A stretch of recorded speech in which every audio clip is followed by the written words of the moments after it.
Hello again. Today we will dive into One Hot Encoding and walk through how to do it using code in Python. Imagine you have a list of colors like red, blue, and green. We want to convert these color names into numbers that a machine can understand. One Hot Encoding helps by creating a separate column for each color. When a color appears in a row, its column gets a 1 and the others get zeros. First, let's see how to do this with the pandas library. We start by creating a simple table called a data frame, which has a single column labeled color filled with color names. Then we use a special function called get_dummies. This function looks at the color column, finds all unique colors and makes a new column for each. It fills these new columns with ones or zeros depending on whether the original row had that color or not. When we print the table after this, we see the new One Hot encoded columns clearly showing where each color appears.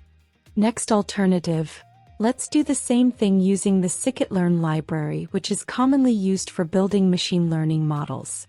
We start by creating the same data frame with color names. Then we create an encoder object using the One Hot encoder class.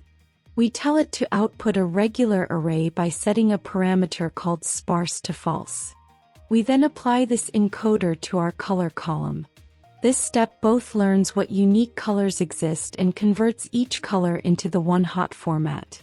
Since the output is an array without column names, we convert it back into a data frame and assign meaningful column names by asking the encoder for the feature names.